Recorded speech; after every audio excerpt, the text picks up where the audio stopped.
Like even to address something as simple as, well, you said music was of the devil, and I did say that. I did say that. You said rap is the devil when you rapping? Do you feel that way, that rap is the devil? No, not Oh my actually. God. Killer. This that Harlem music right here. This that Diddy Bop. Get ready for the winter music right here. This what it is. Killer. Dipset. Killer. You know me, dog. I just wanna keep the peace. Saying my name, that's only Drama King. Tell my niggas chill, but they wanna heat the street. Or do it on record, check it, we spit, eat the beats. Everybody welcoming this, welcoming that. He wasn't welcome in the first place, how we welcome him back? Give me the back, let me work him with that.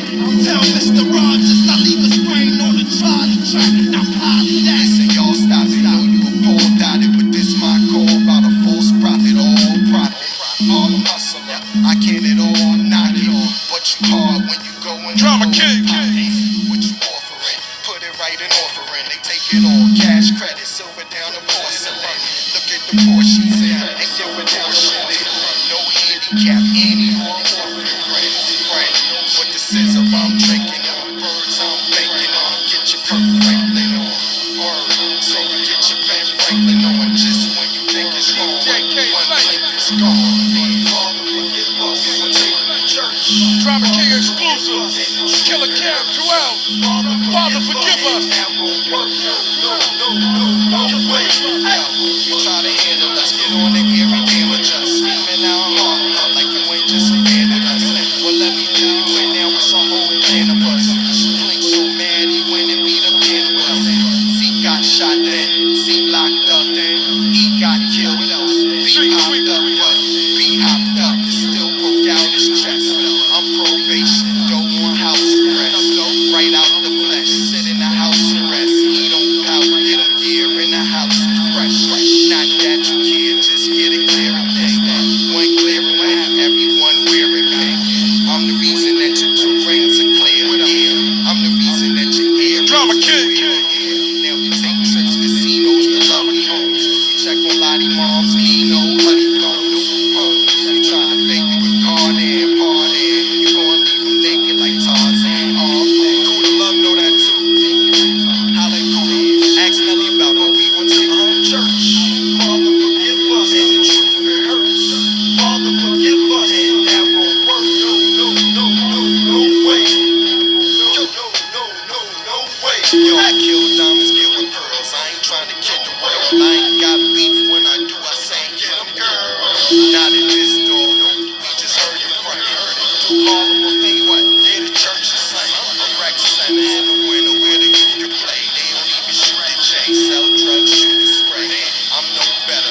The house is sold, along with other properties, the last of Roger Claude's multi-million-dollar real estate portfolio. Finally, with homicide detectives at a dead end, a fraud squad detective steps in to look closely at Ludwig's will. More than 2 years after the brutal killing and the dissipation of millions of dollars, the trusted solicitor Brian Barrington Roberts is arrested for forging Ludwig's will. He is charged with a total of 10 offences, including 1 count each of forging a will and uttering a forged will, and 3 counts each of making a false instrument and using a false instrument. He struck off the roll of solicitors, convicted on all charges, and sentenced to 4 years jail. It's just crazy. I say it again and again and again. This is one thing you'll exaggerate. Where you'll do anything. So stay on. But there was so much money involved. Both the sudden and suspicious death of the flamboyant gay millionaire Roger Claude and the subsequent brutal murder of his last lover Ludwig Gersh remain a mystery. In 1994, a coroner's inquest finds that on the balance of probabilities, Ludwig Gersh was murdered in the main bedroom of Vince Esposito's Ashfield apartment after 7 p.m. on Friday, October the 19th, 1990. But the coroner cannot say who was responsible, simply that on the balance of probabilities, he was strangled and smothered by a person or persons unknown. Could it have been a contract killing? In April 2004, almost 14 years later, the New South Wales Homicide Squad reopens the Ludwig Gersh murder case, and a reward of $100,000 is offered for information. Strike Force Catalogue is formed to go over what few clues are left. They use the latest forensic technology to try to detect and examine traces of blood and DNA in the Ashfield flat. One of the men seen carrying the carpet out of the flat was wearing a ruby earring and a round gold-faced watch with a black band. Detectives say that man could provide vital information about the killing. Police emphasize that the man with the ruby earring is not a suspect, but may have information in relation to particular people's movements at the time in question. If you think you remember a man with the ruby earring and boutique gold watch in 1990, call Crime Stoppers on 1-800-333-000. You may help detectives solve the murder of Ludwig Gersh and perhaps even unravel the mystery of Roger Claude Chassedra's will of death.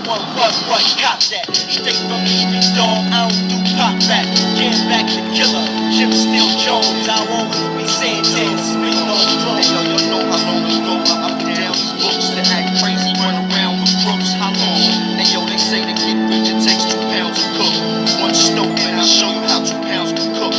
Watch, nigga, if my teachers can see me applying it, who knows, dog, I will grow to be a scientist with the right appliances.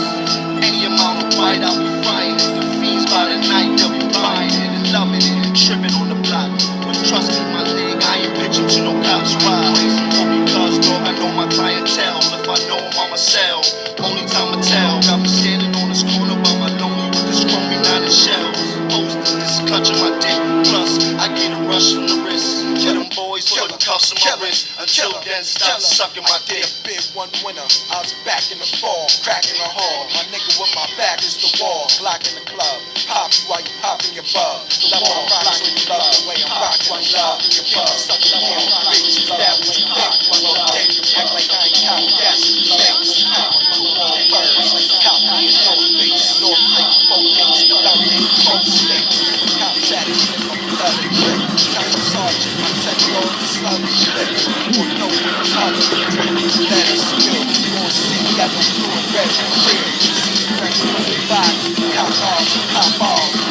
What's gon' be, come on, cop cars. You come to take in the air, it's yellow. Don't make me act locked to his ear. Hello, I'm the G. I'm Steve Liebman, and this is Blacktown, an outer western Sydney suburb. The population here is a mix of mainly working-class families and unemployed young people living in public housing. But this seemingly typical suburb bears a scar that will never heal. It was in this district that one of Australia's most horrific crimes was committed. This was an outrage that horrified and inflamed the passions of ordinary Australians everywhere. The abduction, rape and murder of a woman described as a living angel. Sydney nurse Anita Cobby. Ready to surrender yet? Blacktown is a bustling, growing satellite city 41 kilometres west of the heart of Sydney. By the mid-80s, there is a growing crime and drug problem. Luckily, Gary and Grace Lynch have no such concerns with their children, daughters Anita 25 and Catherine 20. Gary has worked hard all his life as a graphic artist with the Air Force.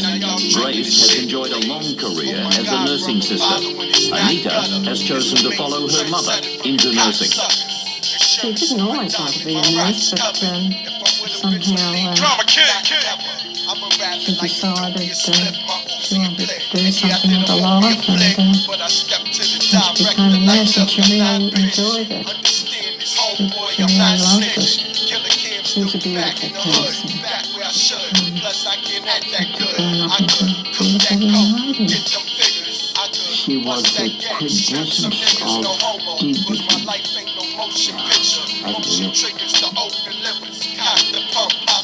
Julia Shepherd is the author of the best-selling book about Anita Cobby called Someone Else's Daughter, and will become a close confidant of the Lynch family. She'd been married to John Cobby. She had been married for several years to John, and he was a nurse as well. And they'd been travelling around Europe, and when they got back, things fell apart a little bit, and they decided to separate. And even though they were separating, they remained good friends, and so Anita moved back home to her parents' place until she got on her feet and worked out what she was going to do with her life. In the mid-80s, Lynn Bradshaw joins the nursing staff at Sydney Hospital and vividly recalls meeting the woman who will become one of her closest friends. Anita was generally interested in people. She loved people. Patients weren't just an appendix or a heart attack. She knew how many children they had. She knew their grandchildren's names. Knew what they did for a living. She loved people. Was interested in people. It's Sunday, February 2nd, 1986. Anita Cobby has just finished her day shift in the surgical ward of Sydney Hospital and has arranged to go to dinner with her friends and colleagues, Lynn Bradshaw and Elaine Bray. We got changed and headed off to a Lebanese restaurant that Anita knew of. Stopped at the bottle shop, got some wine, and headed out to dinner. Had a great time, the three of us, just talking, making plans, generally being three young women, giggling, all that kind of stuff. And when we left, it wasn't a late night. We said goodbye to Elaine, and I asked Anita if she wanted to lift to the station, and I drove her to the station. Thank you so much. She said, I'll see you tomorrow. I said, yeah, I'll see you there. And that was the last words we spoke. She walked off to catch the train home. On the other side of town, 40 kilometres away, 5 young men, all with troubled lives and each with a string of criminal convictions, are drinking at the pub. All 5 live in relatively squalid conditions in a public housing estate in the Doonside area, a high unemployment precinct adjacent to Blacktown. John Travers, 18, is the leader of the Gang of 5. He has a long history of drug abuse, violent assault, and cruelty to animals. Many times he and his mates have assaulted young women and indulged in gay bashing. Travers considers his violent nature to be a badge of honor. Michael Murdoch, also 18, idolizes Travers and copies his every move, including body piercing and tattoos. He too has a string of convictions, such as car theft, burglary, and drug possession. The other three at the hotel that night are brothers, the Murphy boys. The oldest, Michael, is a prison escapee. He previously spent 10 years in jail for armed robbery and is serving an 8-year sentence for burglary and larceny when he escapes from Silverwater Prison. On this particular night, 2 months later, he is still on the run. His younger brothers Gary and Les are following in their older brother's footsteps. They too have a litany of criminal convictions: drugs, stealing, assault, all the usual street crimes. John Travers often takes his sexual activities to an unimaginable and frightening level, even with animals. He is known for buying sheep or getting a sheep. His part of it was to jump on the sheep. I had one fellow come and get him to have sex with a sheep, cut its throat, and then he would roast it on a stick in the backyard. And he would do that regularly. A complaint had been made against him in Western Australia. Police were chasing him, and he murdered and raped a young a teenage boy there. With others, he was on the run, but it was quite a savage rape, and the victim required hospitalisation. Although well fired up by alcohol, the group still isn't satisfied and seeks further gratification through drugs. As they climb into the car to pick up the drugs, they eventually realize that between them, they can't even rustle up enough money to put petrol in the near-empty stolen car. They decide to rob someone. But there's more fun to be had. In an evil pact, they agree that rape will be part of the night. You know what the kid about? Smack niggas in they mid out with the burner butt before I burn them up. Take them for a car ride, music turn it up, nigga. Crime dog a fixture, nothing fucking with that mixture. This the shit the streets need. Hey yo, the strong niggas survive, the weak bleed. I guess I'm strong, kill so I guess I'm wrong.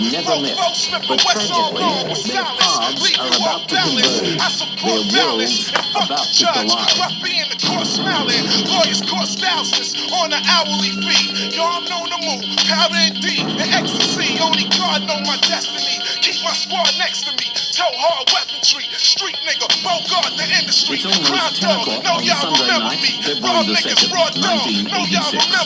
25-year-old nurse Anita Colby has finished her shift at Sydney Hospital and is arriving at her destination, Blacktown Station. I'm still gruff, ain't nothing changed. Carb niggas give them fucking change, or even block your fucking brains. Motherfucking K-Slay, Harlem World shit. Diplomat shit. Fuck that. Killer Cam, 2 L's, Jimmy Jones. What are you gonna too strong arm me? You know, I think that you got the wrong impression about me. I think in all fairness, I should explain to you exactly what it is that I do.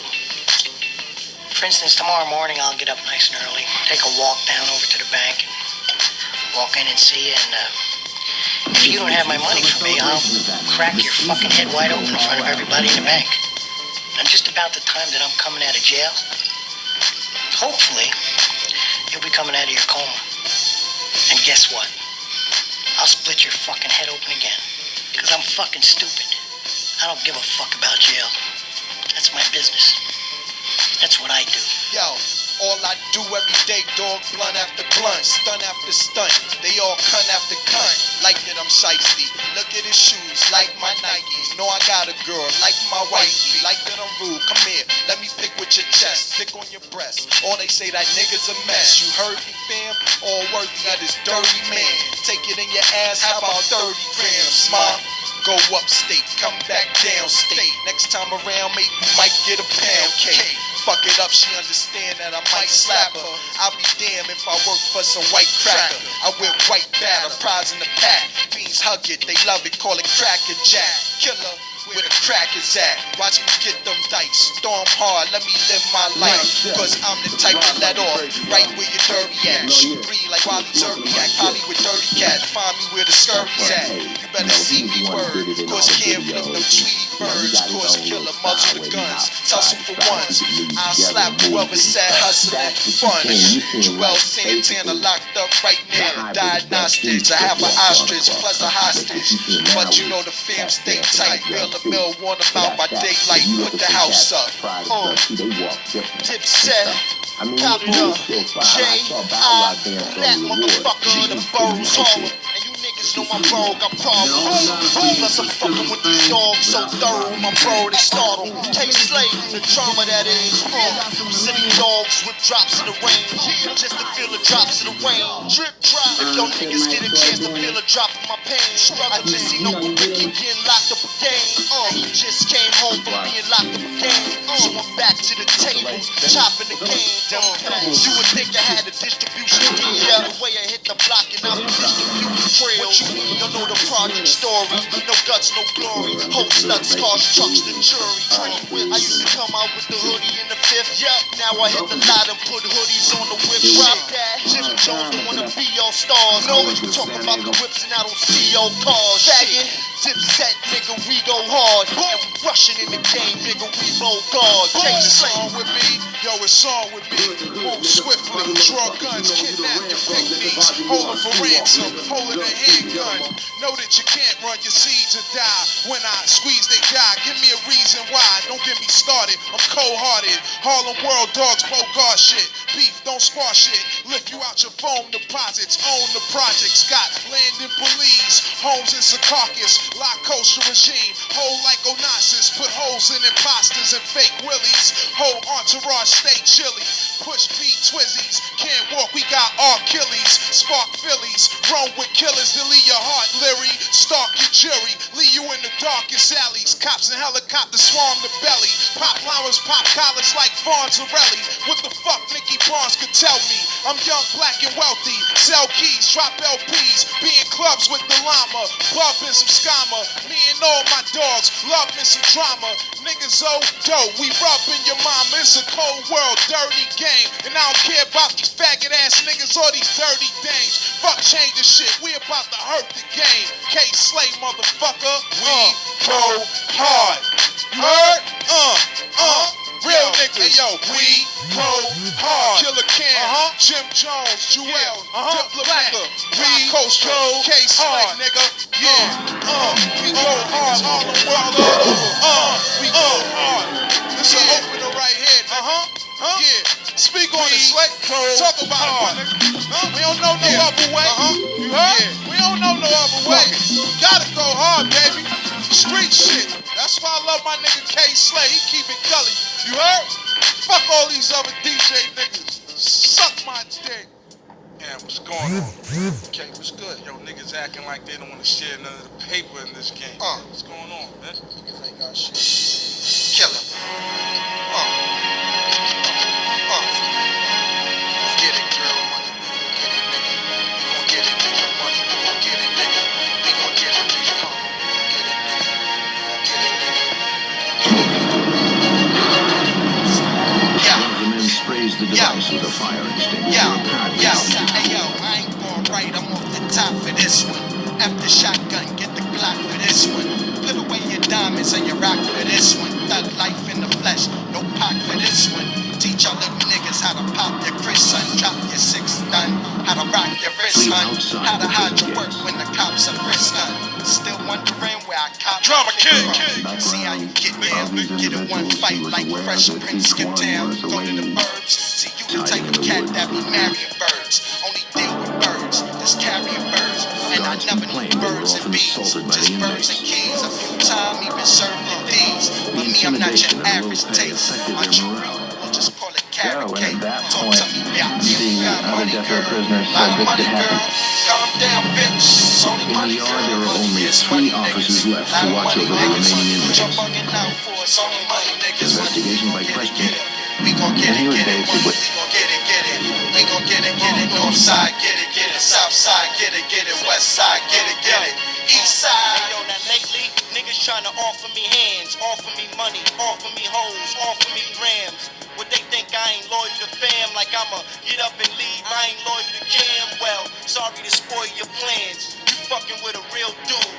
Yeah, you fucking with some real dudes. Anything for my niggas, yes I will do. Label want me, tell them Jimmy need a deal too. Just me, I got tired of seeing sixes on the ab. Pulled up, caused more friction on the ab. Took the wood out, put fishes in the dash. Now niggas wanna go fishing in the dash.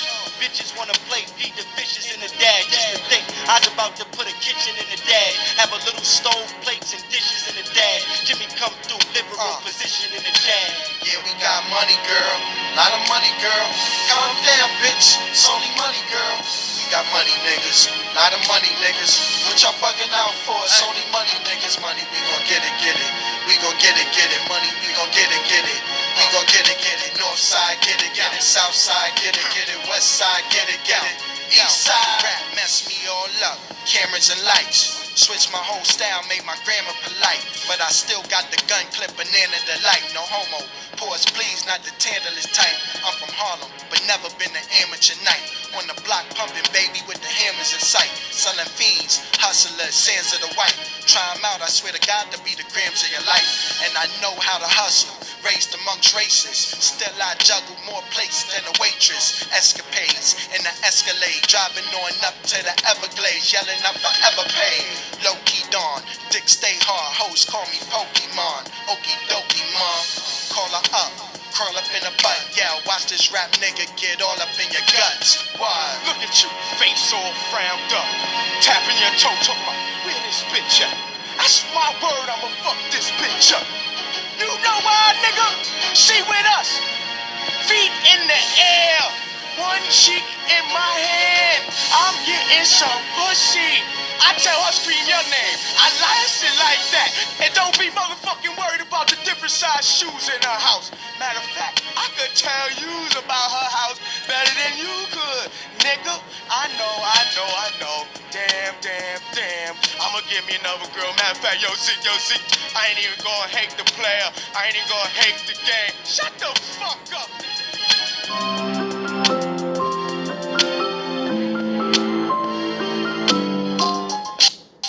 Help support Lyrics Flame by liking this video, leaving a comment and subscribe.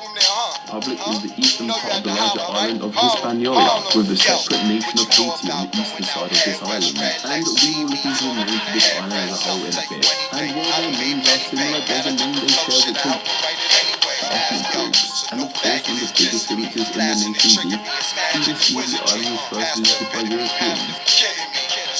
As the Spanish explored more of the New World, other European nations, however, it would be a treaty for, which literally translates to pressing nuclear war.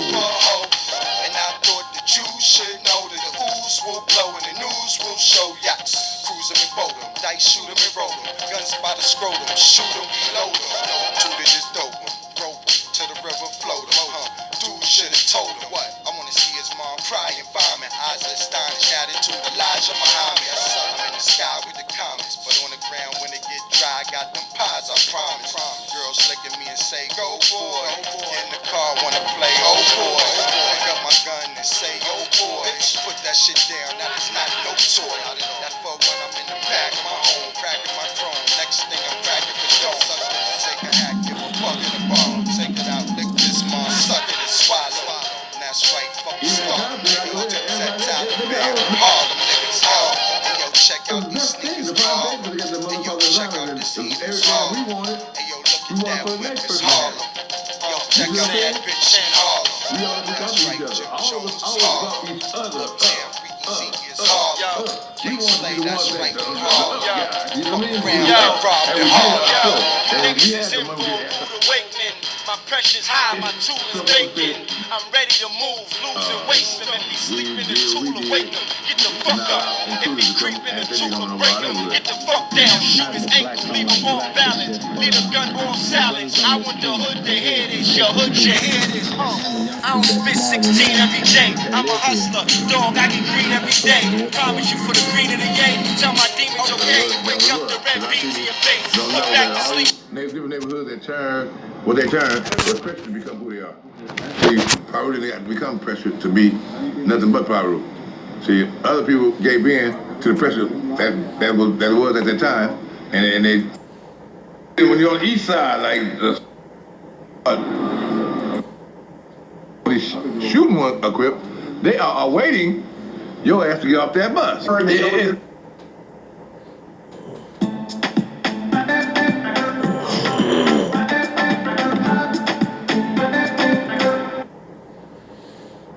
All the paper, and when you go to YA, shit, you got people about to leave the orientation to come to YA, and we supposed to say we bloods. When you go to YA, shit, you got people about to leave the orientation to come to YA.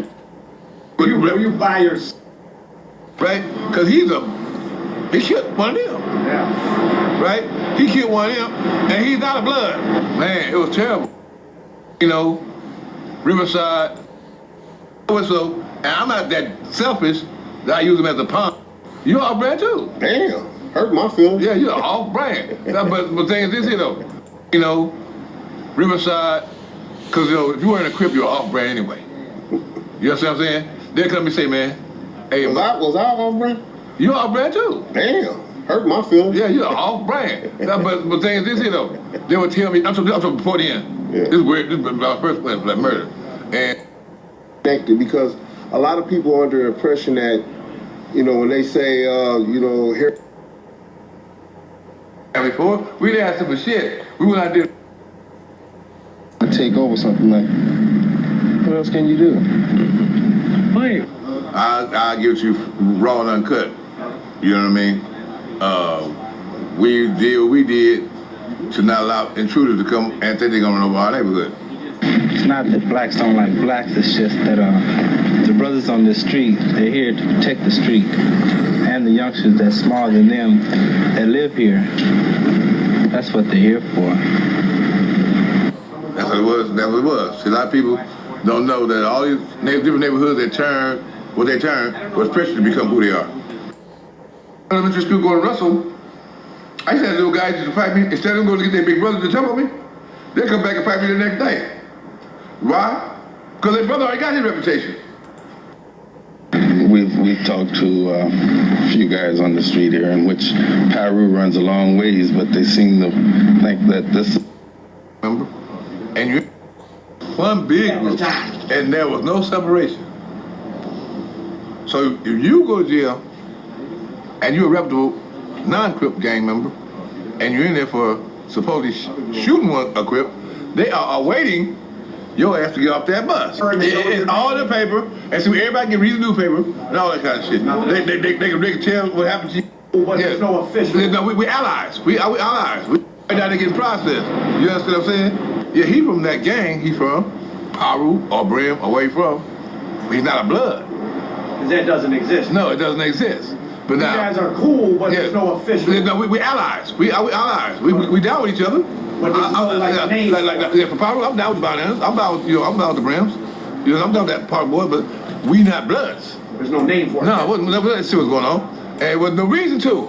Like I said, when I'm on the street, I'm hollering, Paru. You see, when Brim up the LA Brims, they Brims. So, you know, I tell a lot of people, when he got in there, watch this. I'm on a cloud, and I land to the beach and see nothing but blue water, right?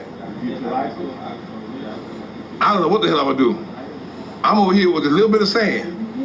Were you by yourself? By yourself. Not one other person. No more. No, I got lucky with my boy Michael Ford from Nixon Garden, Bounty Hunters. But I'm just saying, certain people don't go there and get that lucky. Oh, so even that one guy was lucky. Yeah, so watch this. Once they get there, they're by themselves. And you got a whole bunch of people, whole bunch of vicious animals waiting on you. How we gonna share this morsel? You know what I'm saying? I got the leg. Well, he ain't got my two legs. You know what I'm saying? I got the arms. They ain't got my two arms. How we gonna share this? Everybody get full. We all ain't gonna be able to eat. You know what I'm saying? But he gonna get ate up, right? Because he killed one of them. Yeah. right? He killed one of them, and he's out of blood. Man, it was terrible. Man, like I said, I used to watch other people watch the other homeboy, because I'm behind the gate, and I can't get away with it yet. And I see him watch his homeboy, because he slid in with them playing like he was on the other side, and nobody recognized him yet. And he watched his homeboy get beat up and stumped, and almost killed. So that's how it is. So this is why it was real necessary for us to get off that bullshit, right? Was there like a meeting or it just sort of? Yeah. The guys that were there, and then like I said, man, I had a lot of people who sympathized with me, right? Because they said, man, I see you, man, you staying down, man. You still going to work. A lot of people with my status would not go to their job. Oh, because it was. Because no, when you got a job, when you go to jail, you have a job that you have to report to. Or you go to the hole. Right. Or you don't get your points. You don't earn nothing. So I got to walk the line. You understand what I'm saying? So is that something you had to earn by fighting, or they just? Well, I had to. That came along with all the territory. But I used to tell a lot of people back in those days, look, man, you kind of little. Just you've been here before me. You got here. You already in here. They don't, and I really up on you. Just keep your mouth shut and get your ass and go home, right? Well, you would tell guys, don't tell people you're a Pereira. No, I would tell certain people that he wasn't no help to me no way. You know what I mean? Wow. He wasn't no help to me no way. So, and I'm not that selfish that I use him as a pawn just so I can get away. You know what I mean? You want me, buddy? Here I am. Let's do the damn thing. You know what I'm saying? That's how it is. But see, it so happened that I was so aggressive. I was aggressive, stupid, to the point where people that was like from Bakersfield, San Bernardino, Riverside, because if you weren't a Crip, you're off-brand anyway. You know what I'm saying? They'll come and say, man, hey, was I off-brand? You're off-brand too. Damn, hurt my feelings. Yeah, you're off-brand. But the thing is this here though, they would tell me, I'm talking before the end. Yeah. This is weird, this is my first plan for that murder. And this when I was what, like 11? Yeah, you're a baby boy. Oh, I was 9. Yeah, snotty nose stuff. Yeah, right? Okay. But yeah, so I'm in there like, man, they talking shit and man, I got to do what I got to do. And my boy from all the other cities, like I said, all brands, come to me and say, look, man, as long as you stay down for your crown home, I got your back. That's all I need to hear. I got me a little gang over here for me. Right. You know what I'm saying? And this is in what prison? Oh, that was like in YTS. That was like in that was YTS. And but youth training school. And believe me, that was worse than any prison you would want to go to. Oh yeah, juvenile is. And now, when I say this, because these are where the hardcore people come from. You know what I'm saying? We're already big anyway. And the other boys saw them people walking over me on the line. Now I'm walking like this here, online. See, I'm getting to the other side now. I saw the Ray boys, I saw the other boys, and Mike Harris homeboys, Harrell's homeboys, and everybody getting together. Come on, man. We're going to stop this shit. You know what I'm saying? And we're going to stop calling you. Don't call me cuz. They don't call you cuz. We don't do it anymore. Right. You know what I'm saying? We're going to stop calling each other blood. Right. Like that. We've been doing it anyway. That's our primary language anyway. So let's just call each other blood. Right? What I want to ask, Babalu, is what I'm trying to do is build a story from, as you know, my father. Yes, sir. So from where the music scene was created on Central. You know, talk about that too. Yeah, you know, off Central, and how the music scene back then and the streets still connected, because a lot of people are under the impression that, you know, when they say, you know, Harry O gave Suge money. Yeah. You know. I to hear him out, so yeah. We all tight. Oh yeah. Things in that nature where I'm trying to make awareness where the black community, the blacks that had money, always supported the music scene as far as that community. Like the drug dealers back in whatever days always supported the music business.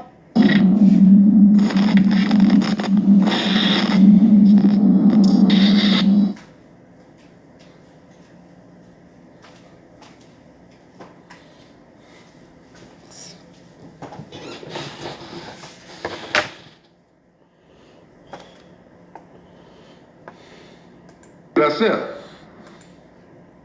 With a palm tree in the front yard, the camper...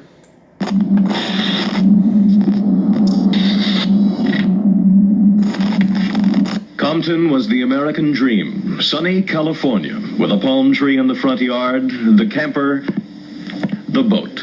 Temptingly close to the Los Angeles ghetto in the 50s and 60s, it became the black American dream. Now, with 74% of the population, black power is the fact of life, from banks to bowling alleys. Well, because we grew up with that mom and daddy environment anyway, and most of our family were prominent people. From a little kid, even on the east side, I grew on the east side, but we had arts in Compton, but I was on the east side with the Russell Elementary School. So I was in LA schools, man, hard knock schools. But the thing is that I've always had a sheltered type of life. I grew up around like people, I don't know if you know about Ted Watkins. They got Ted Watkins Park now, and it was be Will Rogers Park and Watts from the WLCAC back in the day. And Ted Watkins was the man. Yeah, I heard the name. And he was like my father, man. That I wish I love him like my dad today. I love Ted Watkins. He took me and his son Timothy and Tom and treated me no different than he treated his kids. You know, every Christmas I was at their house. So it's like, man, even in Compton, I go there, everybody there, they got all the best things, the fine things, because they got the motherfucking environment. And everything that we wanted for the next person to have it. You see what I'm saying? We always looked out for each other. All of us always brought each other up. We wanted to be the ones that, the up guys, you know what I mean? We was up, and we did it ourselves. And we had the money we could ask our family for. We didn't ask them for shit. We went out and did it ourselves. However we had to do it. Because we had mentors that's about their money. And they showed us the way, they paved the way for us. And so we followed those instructions, and we watched the success, we watched their failures, we watched the consequences they had to serve, we watched all that type of things. And then we see how they stayed strong even when shit went bad. You know, so we learned the things in and outs about all those situations and what to do and what not to do, how to keep your mouth shut, how not to keep your mouth shut. One time I was about to open my mouth, at the time when I was supposed to, I didn't know, told me shut the fuck up. See, I grew up that way too, see. You know, a car come by and shoot, and it was a white car, but the police come and say, hey, you see what kind of car it was? Yeah, I saw it, you ain't saying shit, that was a green truck. It wasn't, you shut the fuck up. They tell me shut up, I'm gonna tell it was a white car. Yeah. I didn't know, I thought the more if I got him in trouble, that was better for me. You just talk a laugh, like, y'all was done, wasn't like that. What we do, we have our own laws. And I learned that with the School of Hard Knocks. They say you have your own shit, keep your mouth shut. Don't tell the police nothing, right? Because if you're gonna do this to tell the police, then why we're gonna become police then? If we're gonna just go lock everybody up, we might as well go start a state law enforcement and become police, right? Because in this game, what we do and how we do and how we decide to handle it, it's self-orchestrated by those who are involved, and not the police, right? So, anybody wants to be a police,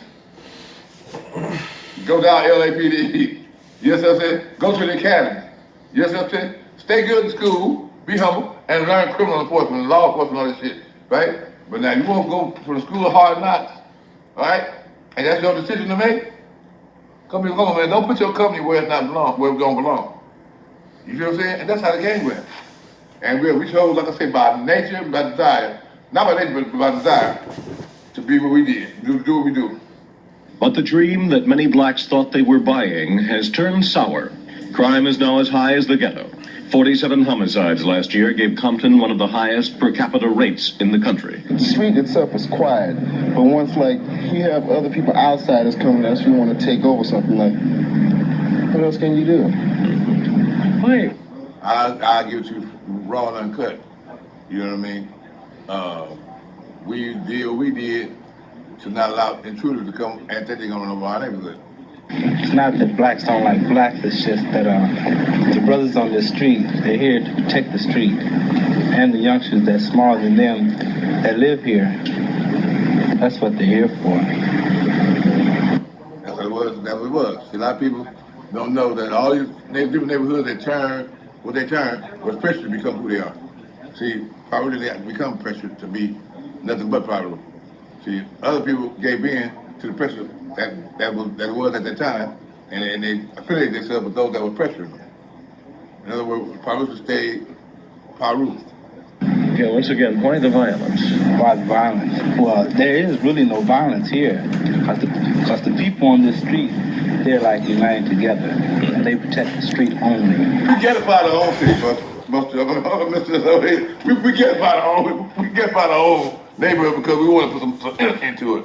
But we had, man, right now, we could live just like any square. And we did it because those that were hard knocks seemed harder. You know what I'm saying? So we know what they did, it was from the grit of their hearts. You know what I'm saying? Ours was like a Hollywood act sometimes. Until we had shows of them from Compton. Everybody in Compton's not an actor. We serious too. But see, when you're on the east side, like South Park and over the Avenue neighborhood I grew up in. Low Bottoms, all that kind of stuff. Man, them guys are gritting, they grinding. And they grind, that's what they call grinding. And get their grind down. And they serious. You know what I'm saying? And no is unacceptable. You know what I'm saying? Failure is unacceptable. You know what I'm saying? So it's like, man, no, we had the same mentality. We had to ask my mom and dad and all that kind of stuff. You know what I mean? We like when we on our own. You know what I'm saying? Girls like it better. You know what I'm saying? I mean, just you get your own name. So I feel about that. Even when I was in elementary school going to Russell, I used to have little guys to fight me. Instead of them going to get their big brothers to jump on me, they come back and fight me the next day. Why? Because their brother already got his reputation. They're not going to stop until what's my name? Oh, I'm going to call you your name now. You know what I'm saying? They're not going to stop. You know what I'm saying? Everybody's trying to establish themselves. And it's like, man, on the east side, back to Compton. Like I said, yeah, so what you got all these better I got to tell your mom, see, we don't want to look like that. You know what I'm saying? We don't want you to know our mama press a curl out here. On the low bottom, it didn't take much to impress those girls. If you just they tired of walking. They tired of their boyfriend coming there on their bike, raggedy ass bicycle. They want to go to the movies. They want to go eat a 25-cent hamburger in any car. They tired. So not in Compton. In Compton, you already going over there in a vet. If you got a lowrider, you got to put extra shit on there that you don't get from the lowrider shop. We've talked to a few guys on the street here, in which Pereira runs a long ways, but they seem to think that this is the only street that is causing all the confusion. The gang that I Rastafari. A little more serious than I thought. I thought it was going to be a little bit more easier, but actually it became a job to survive. No, we had like 11 people that actually that was really real active, hardcore, wanted to be stumped out gang members.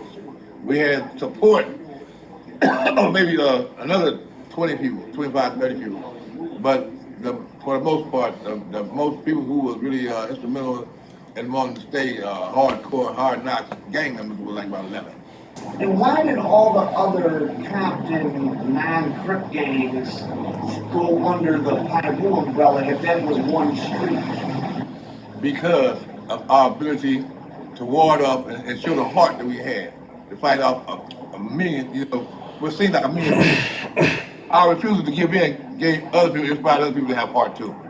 In other words, we was heart inspirationers. We gave people heart. You know what I'm saying? So, and a lot of people wanted to claim that heart until the real person got on, and then they were pulled, and well, I think we're a little right now. Juvenile gang activity, muggings, small robberies make some blacks want to leave. Low-income housing attracts families from the inner city. Many are unable to keep up mortgage payments, and when the homes are abandoned, the property declines.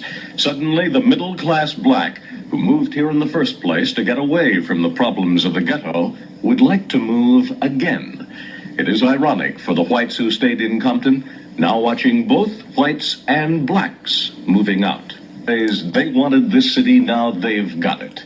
Black leaders say they got the shell of a city at the bottom of a 20-year economic decline. We had a lot of gang activities, but all that's settled down now. The Crips is one big group. One big group. And there was no separation.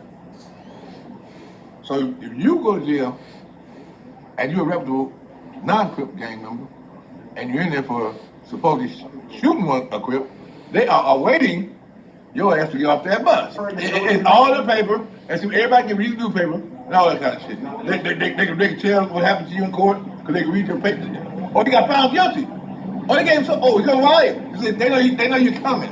So now, when you go to YA, shit, you got people about to leave the orientation to come to YA. And guess what? Oh, I just left. Just popped in. So-and-so gonna kill so-and-so. He got it now. They processing him in right now. So now everybody knows he's already down to get processed. You understand what I'm saying? And to us, no one is better than our gang. You know what I'm saying? So now, if I go visit the Brimside, you know what I'm saying, and we become allies, I'll be giving them hospitality, whatever, and when they come visit me, they get to see my hospitality. But there was no reason for us to say we were bloods. When you go to YA, shit, you got people about to leave the orientation to come to YA, and guess what? Oh, I just left. Just popped in. So-and-so gonna kill so-and-so. He got it now. They processing him in right now. So now everybody knows he's already down to get processed. You understand what I'm saying? Yeah, he from that gang. He's from Paru or Brim or where he from. He's not a blood. That doesn't exist. No, it doesn't exist. But you now, guys are cool, but there's no official. No, we allies. We allies. We down with each other. For Paru, I'm down with Biden. I'm down with I'm down with the Brims. You know, I'm down with that part boy, but we not bloods. There's no name for it. No, it wasn't. Let's see what's going on. And it was no reason to. Like I said, when I'm on the street, I'm hollering, look. You see, when Brim up the LA Brims, they're Brims. You know what I'm saying? I tell a lot of people, when the guy in there, now watch this. I'm in a cloud, and I land to the beach and see nothing but blue water, right? I don't know what the hell I'm gonna do. I'm over here with a little bit of sand. Were you by yourself? By yourself. Not one other person. No more. No, I got lucky with my boy Michael Ford from Nixon Garden, Bounty Hunters. But I was saying, certain people don't go there and get that lucky. Oh, so even that one guy was lucky. Yeah, so watch this. Once they get there, they're by themselves. And you got a whole bunch of people, whole bunch of vicious animals waiting on you. How we gonna share this morsel? You know what I'm saying? I got the leg. Well, he ain't got my two legs. You know what I'm saying? I got the arms. He ain't got my two arms. How we gonna share this? Everybody get full? We all ain't gonna be able to eat. You know what I'm saying? But he gonna get ate up, right? Because he killed one of them, right? He killed one of them, and he's out of blood. Man, it was terrible. Man, like I said, I used to watch other people watch the other homeboy, because I'm behind the gate. I can't get over where they at. And I see him watch this homeboy, because he just slid in with them playing like he was on the other side, and nobody recognized him yet. And he watched his homeboy get beat up and stumped, and almost killed. So that's how it is. So this is why it was real necessary for us to get off that bullshit, right? Was there like a meeting or just sort of? Yeah. The guys that were there, and then like I said, man, I had a lot of people who sympathized with me, right? Because they said, man, I see you, man, you sitting down, man. You still go to work. Because a lot of people with my status would not go to their job. Oh, because it was. Because no, when you got a job, when you go to jail, you have a job that you have to report to. Or you go to home. Right. Or you don't get your points. You don't earn nothing. So I got to walk the line. You understand what I'm saying? So. Is that something you had to learn by fighting, or? Well, I had to. That came along with all the territory. But I used to tell a lot of people back in those days, look, man, you kind of little. Just you've been here before me. You got here. You already in here. They don't, and I really up on you. Just keep your mouth shut and get your ass and go home. Right? Well, you would tell guys, don't tell people you're Pereira. No, I would tell certain people that he wasn't no help to me no way. You know what I mean? He wasn't no help to me no way. So, and I'm not that selfish that I use him as a pawn just so I can get away. You know what I mean? You want me, buddy? Here I am. Let's do the damn thing. You know what I'm saying? That's how it is. But see, it so happened that I was so aggressive. I was aggressive, stupid, to the point where people that was like from Bakersfield, San Bernardino, Riverside, because you know, if you weren't in a crib, you're off-brand anyway. You know what I'm saying? They'll come and say, man, hey, was I off-brand? You're off-brand too. Damn, hurt my feelings. Yeah, you're off-brand. But the thing is this, you know, they would tell me, I'm talking before the end. Yeah. This is weird, this is my first plan, like murder. And that's when I was what, like 11? Yeah, you're a baby boy. Oh, I was yeah, started those stuff. Yeah, right? okay. But Yeah, so I'm in there like, man, they talking shit, and man, I got to do what I got to do. And my boys from all the other cities, like I said, all brands, come to me and say, look, man, as long as you stay down for your crown, homie, I got your back. That's all I needed to hear. I got me a little gang over here for me. Right. You know what I'm saying? And this is in what prison? Oh, that was like in YTS. That was like in that was YTS. And but you training school. And believe me, that was worse than any prison you would want to go to. Oh yeah, juveniles. No, when I say this, because these are where the hardcore people come from. You know what I'm saying? We're already big anyway. And the other boys saw them, you walk over there, now I'm walking like this here, online. See, I'm getting to the other side now. I'm talking to great boys, talking to other boys, Mike Harris, homeboys, Dale, homeboys, everybody getting together. Come on, man. We're going to stop this shit. You know what I'm saying? And we're going to stop calling, don't call me cuz, they'll call you cuz. We don't do it no more. You know what I'm saying? We're going to stop calling each other blood. Right. Like we've been doing it anyway. That's our primary language anyway, so let's just call each other blood. What I want to ask, Babalu, is what I'm trying to do is build a story from, as you know, my father. Yes, sir. So from where the music scene was created on Central. You know, talking about that too. Yeah, you know, on Central, and how the music scene back then and the streets still connected, because a lot of people are under the impression that, you know, when they say, you know, Harry O gave Suge money. Yeah. You know. I picture Harry on my house, so I got all this. Yeah. You know, we all tight. Oh yeah.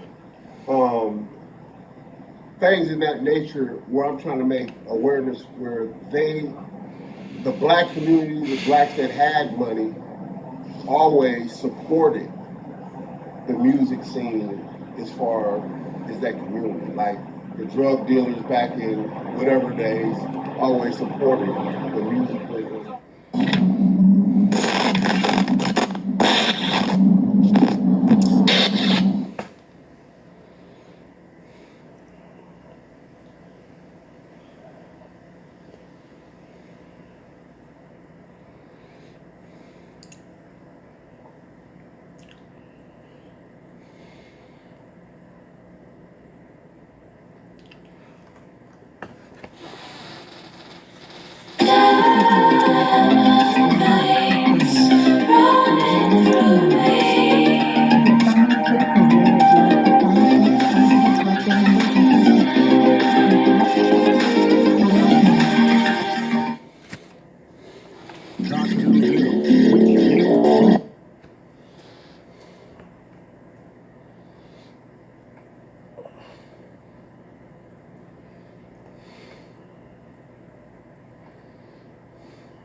You know, gangs that die. You see Earl Flynn, Biscuit, Shine Gang, all that East Side. West Side was FA, the Central Avenue Boys, PA, 8 Mile. And you guys come through the street. You came to shoot up Earl Flynn. And then Earl Flynn would ride back over there and shoot up the BK. You know, so we never really claimed that gang kind of, we just was stumped from the police or whoever. They was doing some weed, selling weed and heroin, little heroin. They wasn't doing no big time stuff, but they was trying to move up, but because they were shooting at each other, they couldn't move. They couldn't gain foothold. So everybody else that was doing it was moving up. The kids the young guys who were in the Flynn's and all that, With poor kids who most of the time didn't have no money. Cobo Hall, Parliament Funkadelic Flashlight Concert. You know what I'm saying? They get ready to land the mothership. About 8 of us, we glass heeled up and Lou Miles suit on, the Pereira, Buffalo, baggy ass pants, and that was out now. We was just ducks. They gave us the pants, you know, Then they run up and down the hall how we knew who it was with the Earl Flynn. The auto jobs everyone had moved up to Detroit for was rapidly disappearing. But the children of Detroit had grown up in the shadow of the world's largest corporations and were ready to graduate from Pittsburgh to the land of big-time executives. Unemployment approaches 25%, more than 125,000 workers. And the jobless rate among black teens is reportedly twice that of adults. What's up, I'm Pete Skater, original YBI, 1977. Before the snitching and the bitches. I grew up on Yosemite and Elmhurst, but I lived on Martinville and Elmhurst. That's where it all began. That's where YBI started. Just a bunch of young motherfuckers like the Little Rascals, you know what I'm saying? We was like all brothers. All our mothers loved each other and loved all of us. In July of 75, at the corner of Finkel and Livernois, a solid working class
Different in summer is it's different.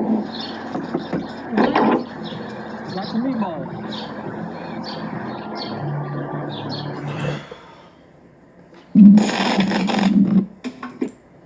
Each bring visiting military and naval dignitaries invited to watch. America's white admiral pride. Area very remote and cut off from the rest of the world that sits between the borders of China, Burma, Laos, and Thailand. The Shan State was also one of the largest opium importers. So how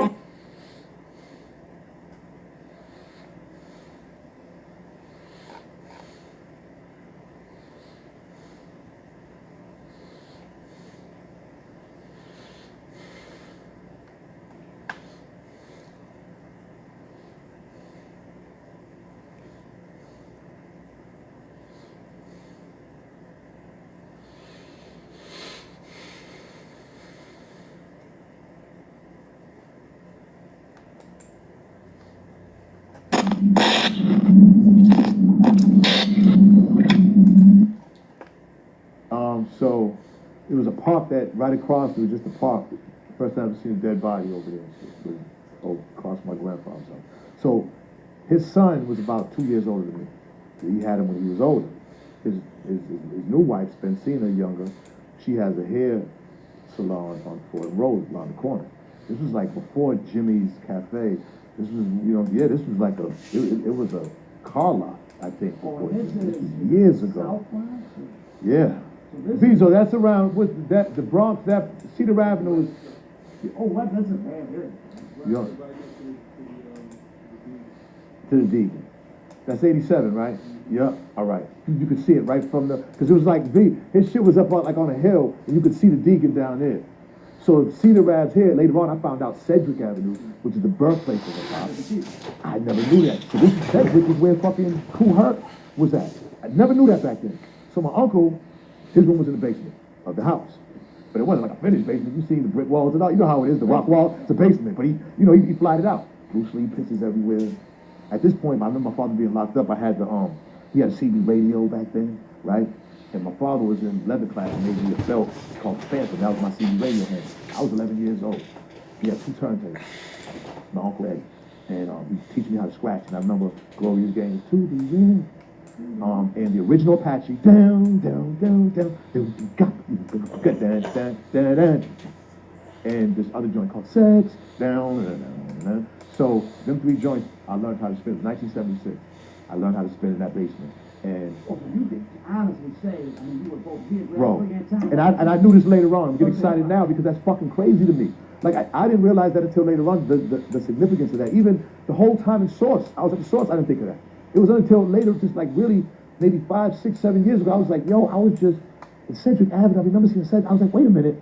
And then I'm like, all that shit was significant to me. And I just see I've done so much and been through so much. I don't think about it. But, you have to meet somebody and, talk to somebody, being around somebody. Your perspective. Fuck yeah, because, wow, that's amazing. Yeah. Bro, because think about it. I'm like, he gave me all his fucking comic books. I had the first Iron Man, Avengers, X-Men, all that shit back then. And Eddie was the shit. Eddie, he still my uncle Eddie, 2 years older than me. So he was in a group called 3 the Hard Way. He had the yellow fucking sweatshirts without the hood, but he had the felt letters on the back. Remember all that shit? And it's like, but it all came back to me. And then I think like 79, I watched Wild Style. And then that's when it was like, and I remember at the end of it, Ram LZ came out the trench coat with the fucking sawed-off shotgun. And was like, pull it out your pocket. I was like, oh. I was like, man, I gotta be a part of that. Were you going back and forth to Boston? All the time, yeah, like every summer. What was going on hip-hop-wise in Boston? Nothing. What was the cultural anything like? Nothing? Boston was at that point, believe it or not, more blacker than it was now. Oh. Like it had the Black Panthers had a chapter. What about music-wise? Music-wise, it was Parliament Funkadelic. You might have heard from Bob. It was like, listen, we had a radio station, an AM station that went out when the fucking sun went down. That was the black music station. 6 o'clock, we would have no more. You know what I'm saying? So despite Boston having a large black population, there wasn't a main black music station. There wasn't a lot of black culture that you could get exposed. I wouldn't say that because the culture was there. There was African libraries. There was people congregating. It was. He's not from here, but he did his dirt there. Yeah, he did his dirt. And Farrakhan was there doing his shit too, saying yes, yeah. You know, so you gotta understand, like there was blackness. You see, the thing with Boston is to this day, Boston suppresses that. They don't want the world to know that. They don't want nobody to know that. To this day, when you look at the Celtics, you wouldn't think black people to this day live there. You wouldn't think that there was a culture, but there was back then. But they were successful at suppressing it because right now, there's no black culture. Right now, it's not there no more. It's gone. See, I know what the powers that be did just based off of Boston because now there is no black culture. Back then, there was black culture. Like there was a real culture of black people, our own shit, our own like it was us. Now it's just everything. You don't feel nothing there. It's just one big social media mix up of gumbo of everything chaotic, fuck shit. Back then, it was fly. And and people loved each other, and people fucked with each other, and they talked, and they got money together, and they did things together. Even if there was a beef, it wasn't,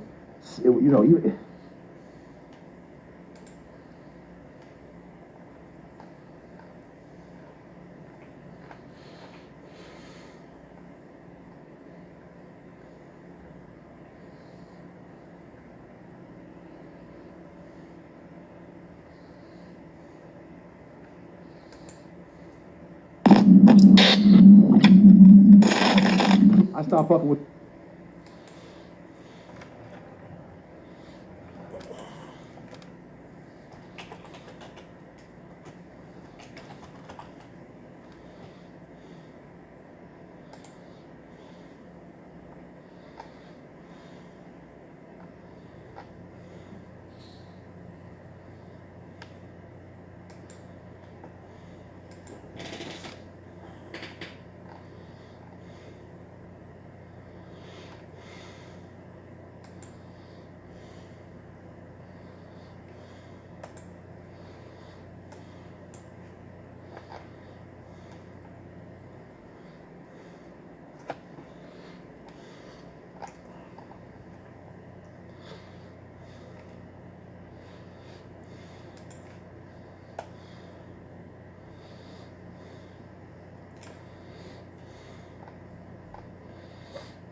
Lived on Martinville and Elmhurst.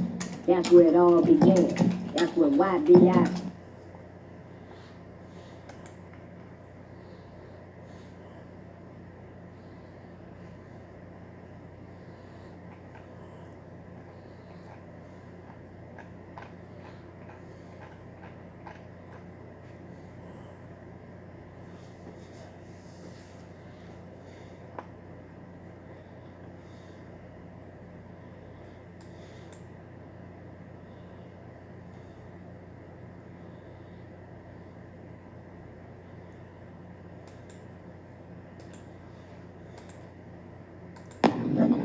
This was going on when Walter comes along, who was living at 130 Clarkson Avenue in Brooklyn, which, incredibly, could you imagine this, was the same building, apartment building, that Frank Matthews was living in. Well, this guy is heroin. And of course, you couldn't have all that crime without police corruption. Some former pushers say police were more interested in getting their heroin than arresting them. On one occasion, I was dealing drugs, and they came and took all my drugs and just let me go. Who's they? The police. 6 weeks ago in Harlem, Black Panthers seized large quantities of heroin from drug... And everything else, it was like two homeboys. Durham, North Carolina is deep.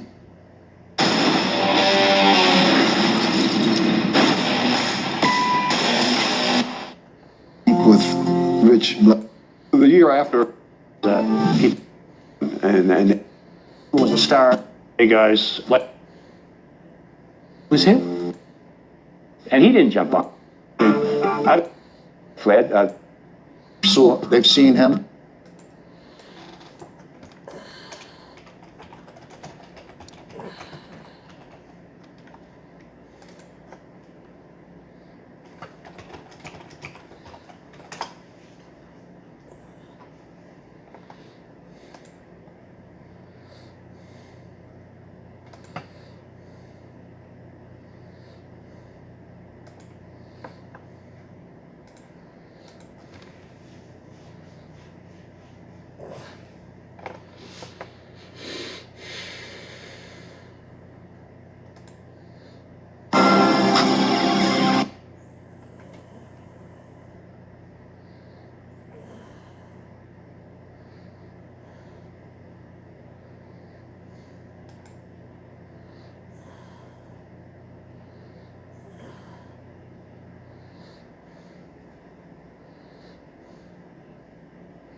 Interracial club in the history of Broadway, Manhattan, Broadway.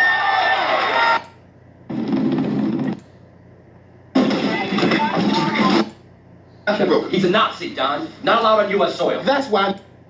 Now I wonder who win between the lion and the tiger. Now that'll be a good one, Pops. A lion and a tiger fight? Hell yeah. Planes, and there are no phone lines for the satellite. Stop. Comunicación telefónica. Where James Brown in the Pointer system? His comeback was amazing. Must mean the ones down there.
You do not understand the degree of a fuck that I don't give.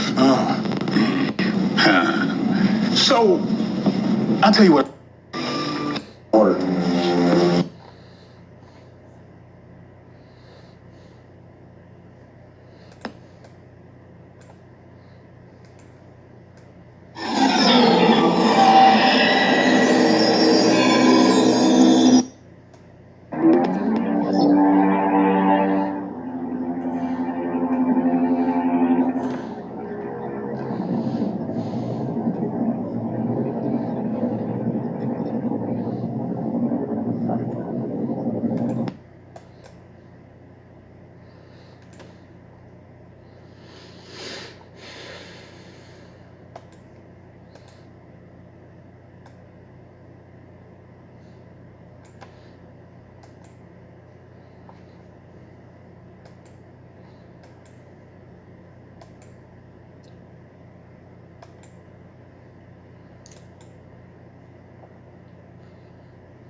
don't think anybody thought it was going to come and get them because they didn't know about tsunami. Also stationed in Batavia was Jay Sherman, an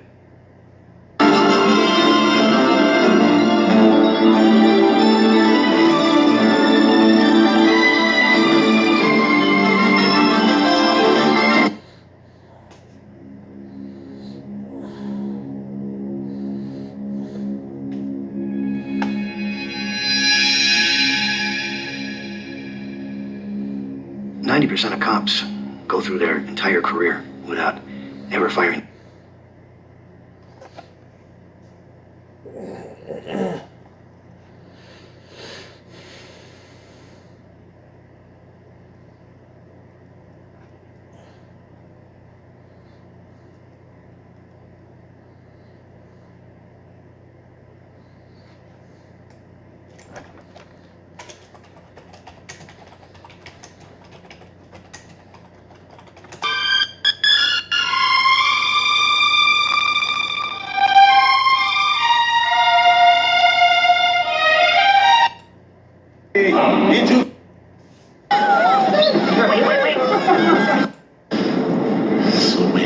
Kingsley, what?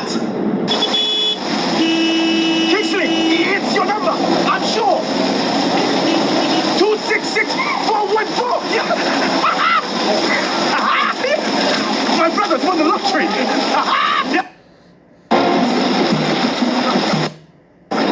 Dead God!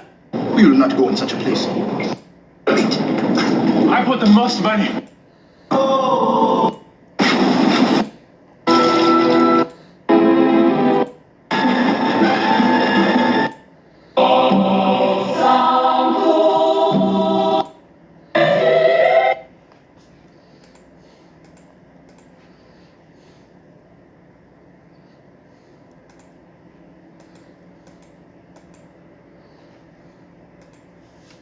Their gun. On that day, there was roughly 1,500 rounds fired. We were armed with pistols. These guys were slinging automatic machine guns.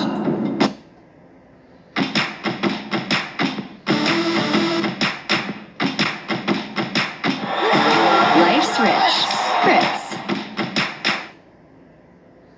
Fritz. So we changed your oil and did the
Dan. Dan! Yeah? Yep.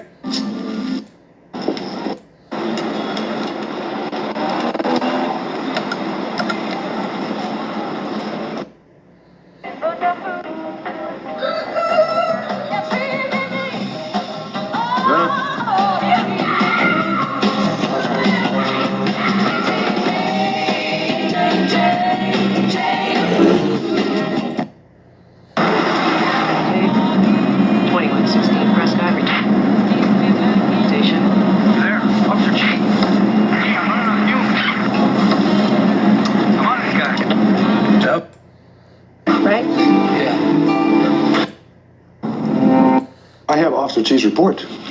My uncle's a gentle soul. I think. And Pip and Dane. If you want to help me out, tell me how to make it up to them. Bonjour. Jendenyazi. He was right, though, huh? This is one evil place.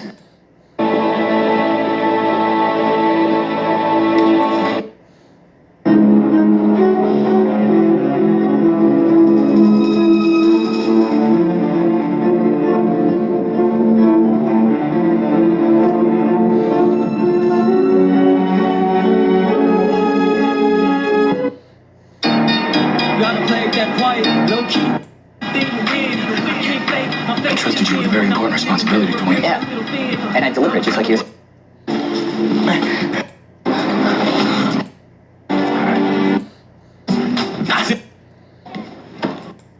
Back to your test. Rail service. Because I own you. Something. Hey. Maybe not those on. Coming for you. Feel that.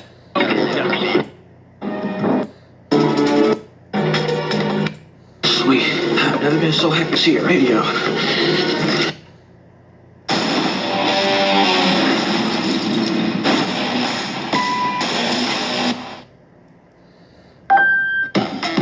Hey Google, Show me a 15-minute taco recipe. show me the backyard. Show me how to make an octopus costume on YouTube. 8 octopus arms.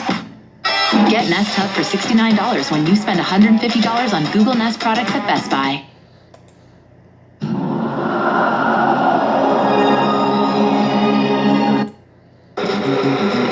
What's your roll time limit? 7 minutes. Well, I can be sure. Had screws. Did you get a picture of the alarm? All I'm saying is... Who's the jeweler? Whoa. You fucked. No. Just in case. What do you mean? No, you can't force the combination from the tag. Mind the fingerprint.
Took me to the Greenbow County Central School and had a 100 pounds of shrimp.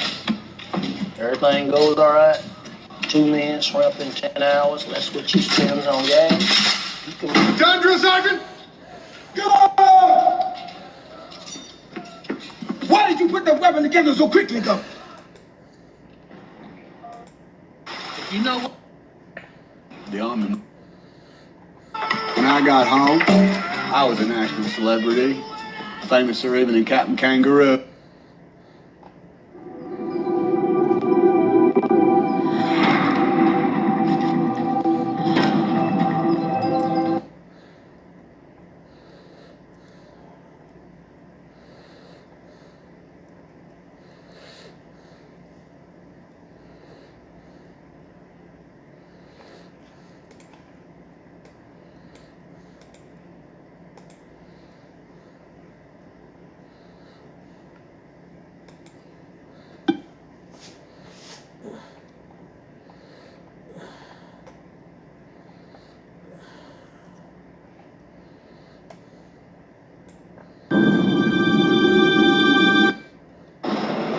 See?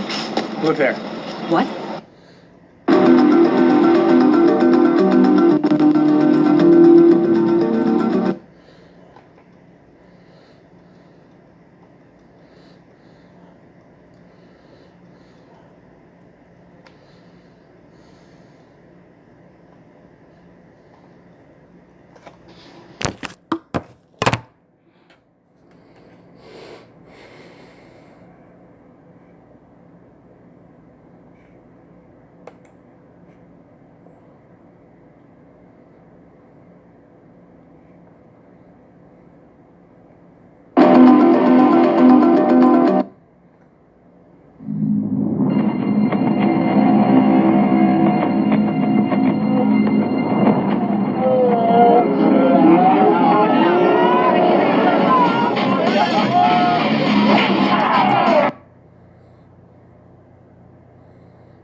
Beautiful thing I've ever seen.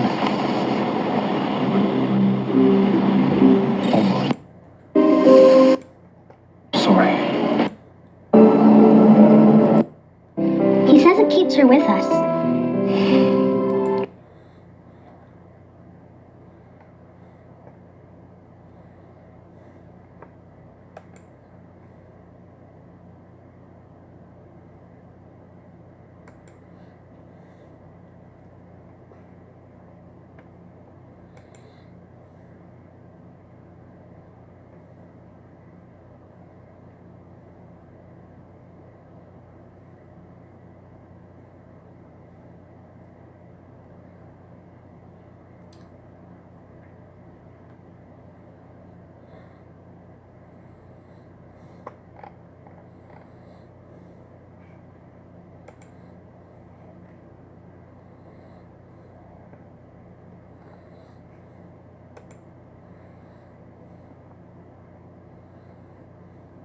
I don't know any stories about your mom.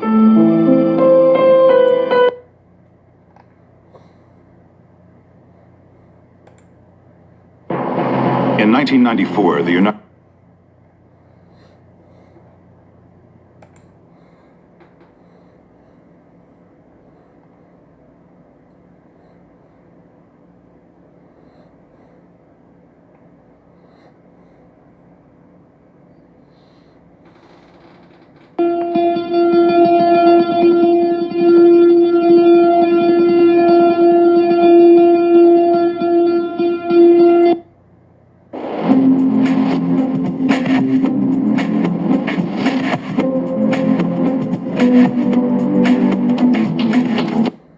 Doesn't drink, doesn't sleep. There's a daughter somewhere, but that's a total no-go area.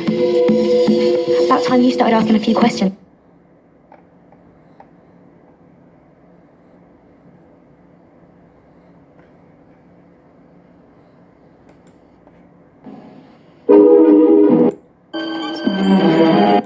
Seen his draft on Monday. Nick, plenty of time. And some zombie with a Sources until you tell me.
not right. He was convicted. Dad doesn't want you involved.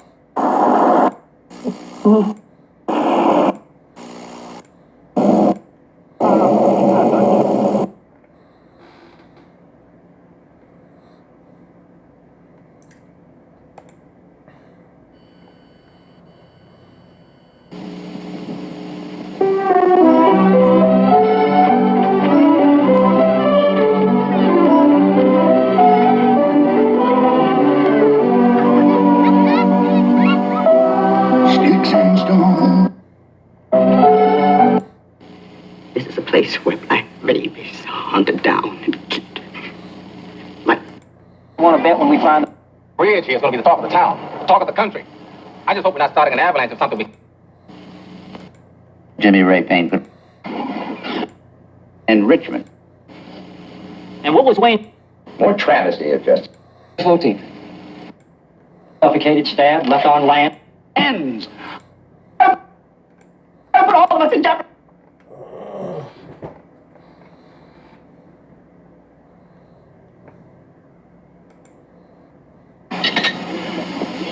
Chance I'll take.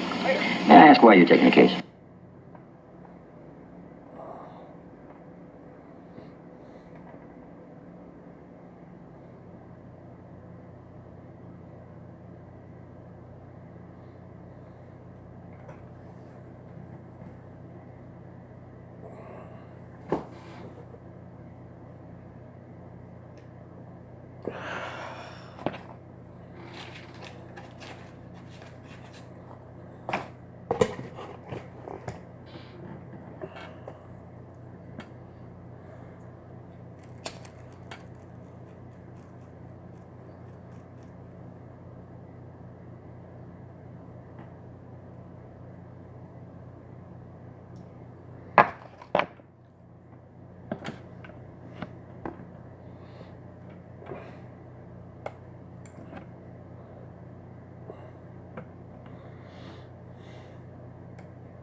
The Gambino family found out that the DeMeo wing of the gun.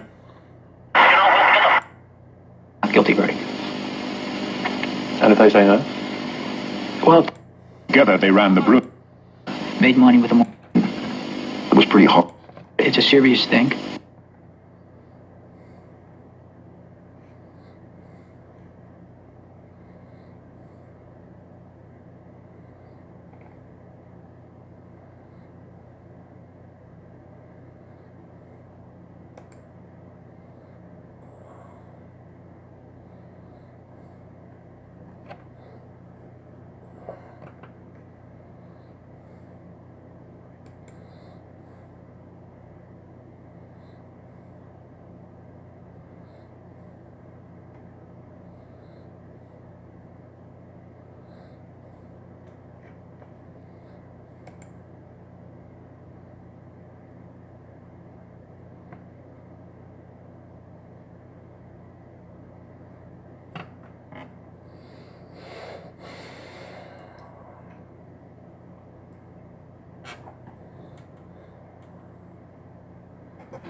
Meyerland.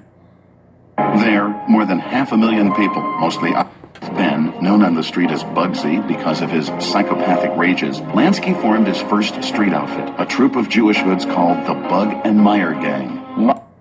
Head in. Meyer helped his pal Lucky Luciano take over the New York mob. To do it, one that a guy that every way gangster style at gunpoint. Now. By 1931,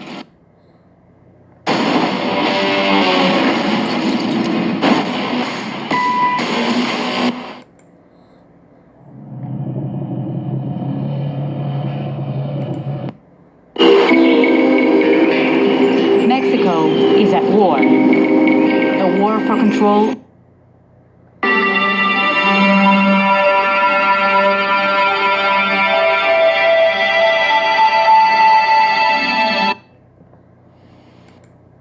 Reporting evidence, Malik ruled that the made up the entire story, responsible for the murder of their son. Delivered its final. I've made. I realized 16 million video programs, ordered more than 300 copies of the video, which he sold for profit. You hear a lot of different stories about all these mob families. When you got 5 different families out there, like New York, you run into problems. You've been a tough guy since you were a kid coming up. When I grew up, my father was a real tough guy. He was a driver, a wheelman, and a killer. And a killer? Of course it bothered me. I think about the faces all the time. How do you process it? Does it happen when you're... Screamed at her all the time because he was a very jealous man. My mother was a very attractive woman, very good woman. But my father was a very insecure man. And he screamed at her. Seen him, and we've had no verification of a sighting. That became a challenge that was...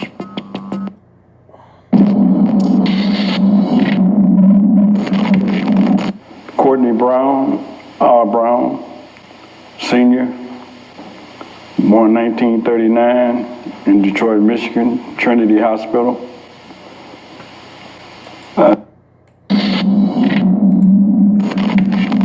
I'm Ryan Leone. I'm an author.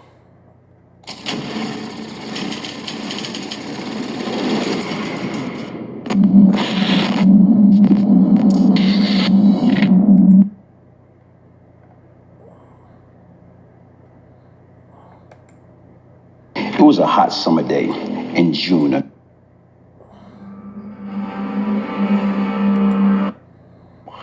Tell us about how you because you say you started the Bloods. Explain that, because that's... How are El Chapo, DMX, and the Four Corner Hustlers gang of Chicago all connected? It's quite an interesting... There was only one family I was selling at that time. The Cubans didn't have big supplies, so I had to search out other people. This girl who I happened to be seeing knew an English guy who was a pilot for these people from Medellin. So she introduced me. He and them started to do airdrops. I built me a small boat. You go north on the inner coast. There's another friend of mine. A bottle of Coca-Cola. And then I would mix it with a little bit of kerosene and put it in one of those spray, like weed bottles or bug bottles. The idea was to spray like the concrete thing around the telephone pole or the big tire that was on the tow motor. Things where if the dog alerted to it, there's no way there could be any drug. He was in the Faces nightclub in Coconut Grove. He said, well, if you don't... There was always some... Make a mistake. We won't get him or we're going to get killed by this guy here. Rivy, a driver, and a second gunman. When we were moving, he was going to know. He knew all the tricks. Chucho opened up the garage door. Westbound. Approach US 1. He says, his son got killed. Me. There was a warrant for his arrest. Let up. Killed yesterday. This is church. For each year, March 10th, 19th. To the front lawn. Oh, fuck, who you tell? I don't give a fuck about your mom. Tell your mom decided to fuck herself. Chucho kicked him in the ass. They told him, get back in your car. Called that afternoon to her house. Caught up with Chucho. Gone parallel with him, both westbound. Man to the left, Chucho to the right. Station parking lot in a real high rate.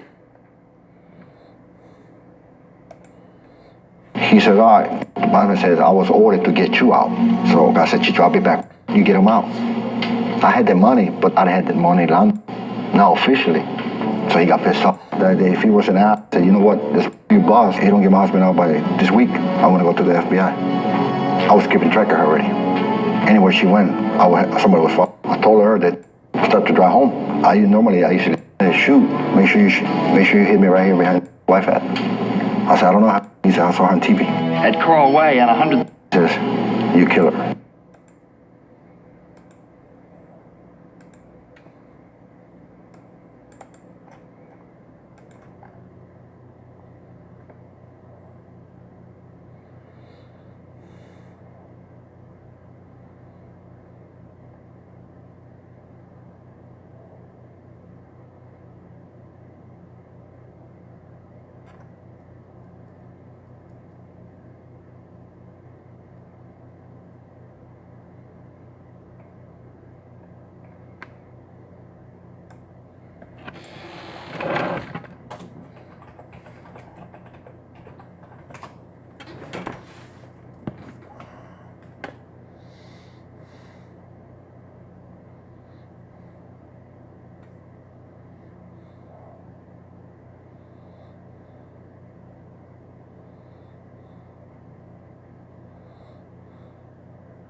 And this was his way of stashing it. Eventually, he was my main supplier. The next thing I know, here comes this guy, and Max says, this is my transportation guy, you're going to work with him. He's properties. On the judicial level, that very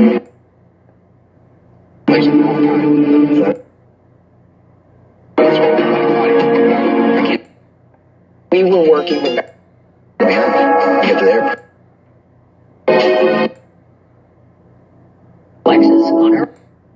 That is correct. Around December. $50,000. Really wasn't thrilled about the amount of money. And At each other, and now they were in the near the Miami Stadium, a 3-year-old boy was shot and paralyzed when the Texans killed his father. A 14-year-old. I know that in many ways I contributed to it.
No idea why they were there, and then they told us that our partner, they had found him out on the Long Island Expressway, and he had been killed, and he had like 11 bullet holes in him. So who knows what happened to him. The best thing that I could think at that time was just let me get away from all this heat. So I moved down here and started into the cocaine business.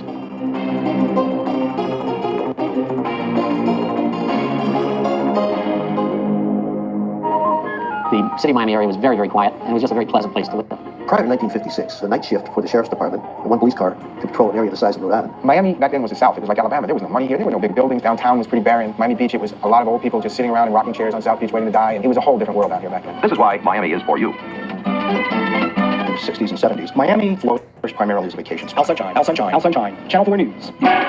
Sun and fun on the beach, the palm trees. Miami is a major transportation center and is easily reached by all forms of travel. In the late 1970s, thousands of illegal and legal South American immigrants started entering Miami. The Latin American influence has given Miami a unique flavor. Miami had by then been established as an environment where a Spanish speaker only could thrive. Miami has always been sort of a piratey, kind of fiercely independent environment where law and order was never championed. Like a virgin city.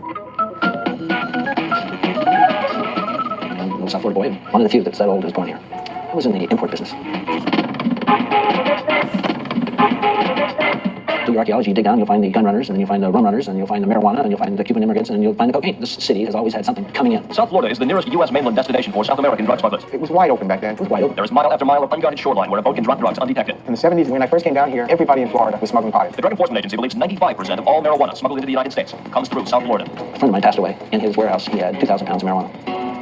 What I did is I went in and took it. I didn't really know anybody in the business. I gave half of it to somebody, and I gave the other half to somebody, and I split it with them. If you were making $10,000 a year, you were extremely high prices for it. In the mid-70s with DEA, the priority was extremely low. Our office was pretty much shut down when it came to cocaine. It's not a serious problem nationwide, given the very large number of people who use cocaine. It is a serious problem for a certain small minority. I met a Cuban man out in Hialeah, and his name was Albert San Pedro. Most Cubans got whatever they got from Colombians, obviously, because the Colombians, controlled everything. In drug trafficking, Cuban-American organizations here are often aligned with Colombian groups. Colombians importing the drugs, Cubans distributing them. And Albert would front me a quarter of a pound, and he would give me like 3 or 4 days, and then I would go and bring the money back, and then he'd give me another quarter of a pound. And I think I used to pay him somewhere around about $800 an ounce or something back in the 70s for it. And it wasn't of any quality, but a lot of people didn't know the difference, and they would see these big rocks and they think, wow, this is great shit. And my clients weren't these people that you would think they would be like these street people. If anybody had cocaine, they had to be an airline pilot. Real estate people down here. Doctor or attorneys. I had lawyers, I had doctors. Somebody that could afford what it cost. They were called weekend warriors. During the week, they wouldn't do anything, but on the weekend, they just go from Friday night till Sunday and do this stuff. And each guy would introduce me to another friend. So eventually, it went from 4 ounces to 8 ounces to 12 to 16, where within like a month, I was selling probably 2-3 kilos a week just to these doctors and friends. When I came from New York, I came down here with $650 in my pocket. And I was making $20,000-$30,000 a week back then just off of this little trade. I had a friend who I knew from New York. He developed a big trade out in California, in the San Francisco Bay Area. He was selling to the Oakland.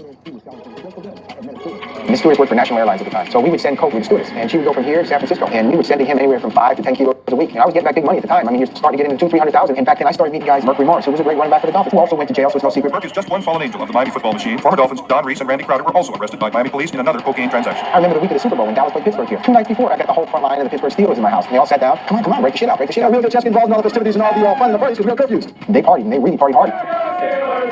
I mean, you have no idea what these guys would go through. I'm saying, you guys are going to play football Sunday? Yeah, we're going to win. They went out and won, you know what I mean? Didn't affect them. Well, that's a great job. The popularity, it began to shoot up. Everybody that before was doing these hot things was now into doing cocaine. We stayed in the pot business until it got to the point where there was so much pot here that you couldn't sell it. And you just couldn't get enough cocaine. I said the best way to do it looks to me like if we got into the transportation end. You're not buying it, you're not selling it, you're not using it, you're just an importer. The Colombians threw a number at us that was more than agreeable. $3,000 a piece, or a kilo in your terms. And they wanted to move at least 400. We went down there, and the first trip, we got paid $1.2 million. That was enough to excite us to say, maybe we'll stay in this trade for a while. The people that I was dealing with had a limited supply. And as the people I was selling to expanded their business, I couldn't get enough. You know, one guy would say I want 15 kilos or 20 kilos or 25 kilos. I could only give him 15 or 10. And it was money coming out of my pocket. I could sell 100 kilos a week easily. I got lucky, I think, in about 1979. I met this girl. I flew to Miami, and I was working on a shoot with a girl, and she told me that she had somebody for me to meet. A friend of mine fixed me up with her. He was a lawyer. He was dating this really beautiful girl who was a model for Ford. After I'd known John 3 months, it was my birthday, and I went into the garage, and he had a brand new Porsche, Target Carrera Porsche, and it had a huge bow sitting on top, a huge red bow for me. You know? But it was kind of a whirlwind thing with John and I. I mean, we felt very much in love. The story I got was that he had discotheques in Manhattan. As I started dating her, obviously she saw I wasn't working. Whenever I wanted to go to New York, I was in New York, and she got curious. I'm the type of person I'm pretty upfront. So I told her, hey, this is what I do. You don't want to see me anymore? Fine. She said, no, I have a friend, and he's a pilot, and he works for these Colombians. So the guy introduces himself. His name is Mickey Monday, and he's like a redneck from Florida that's been here his whole life. I want to say I didn't like him. The first time I met John, he's driving this black Mercedes 2-door that's got drug dealer written all over it. Mickey Monday had a very successful transportation for these people from Medellin. Flamboyant. He just looked like somebody that I don't want to have anything to do with. I mean, remember the show MacGyver? That's this guy. He could do stuff that just was incredible. A sharp guy, but I just didn't like his vehicles. To me, it looked like all the other guys who were in the drug business. I told him I outgrew the Cubans, and it became a necessity to find a Colombian that could supply the large amounts that were needed at the time. And he said, well, I'm going to hook you up. I can take you to these Colombians that I know, and this guy can give you whatever you want. And I heard stories like that many times, so I just said, sure, whenever you're ready, let me know. And we drove to Sunny Isles, Florida. And we go into this house. There was about 5 or 6 Colombians there, all like loaded to bear. When I say loaded, they were strapped. They had pistols, machine guns, and they were all standing around. And at that point, I realized this guy's serious. This is for real, because people just don't stand around like that. And I meet this little guy. He can't be more than 5'4", 5'5", and he introduces himself, and he says, my name is Rafa. And he's telling me, I'll give you whatever you want. And if you got some money, I'll front you twice the amount of money that you come with. And I said, well, show me something. He takes me in this back room, he pushes a button, and a whole wall opens up like this, and I had never seen so much cocaine in my entire life, just sitting behind this wall. I said, okay, I guess you can't help me, man. I said, give me a day, and I'll put together the money, and, I'll be back. The next day I came, he had an American guy there, and he introduced this American, he said, this is my compadre. I'm not in town a lot, but whatever it is you need, this is the man, he'll take care of you, and don't worry about it. He's 100%. And the man he introduced me to happened to be this man, Max Mermelstein. John introduced me to Max. Max was, at the time, I thought a good person, and I thought, a trusted person. Max seemed like a very nice guy back then. Seemed that way anyway. In the beginning, Max was giving me like 75, 100 kilos a week. Eventually, when Max saw I was serious, and this was happening every week, when you bring somebody $1 million every week, all of a sudden, you grow, a bond becomes between people. And Max said, I want you to do my end of the business, going to Colombia, arranging the trips, and you split it with me. You're going to make much more, and you can continue to supply whoever you want. And Max sent me to Colombia. This is the Envigado section of Medellin. It is here that the cocaine bosses meet. And I would hook up with Rafa, and Rafa would introduce me to the people he was working with. We met, you might say, the elite of the drug business from Colombia. And it would be the Ochoas. This was Pablo Escobar. People that you read about in books. Later, here I was a kid from New York, never thinking that this would really happen. It makes it sound like they had an office the size of this with computers, and they got 40 secretaries. It's just a bunch of bums down there. They're a bunch of street thugs. They got lucky.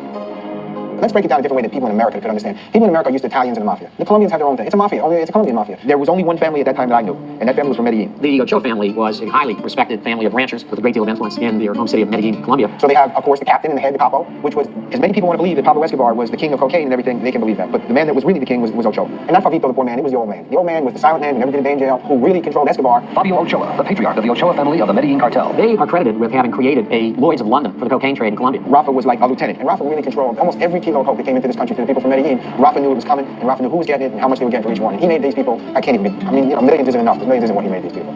There was nobody higher than him for the Medellin cartel in this country. And he had many soldiers, just like the mafia people have soldiers that would work for him. Some of them would sell the drugs, some of them were enforcers. He had accountants, lawyers. So in your view, these fellows are not the cocaine cowboys? Absolutely not.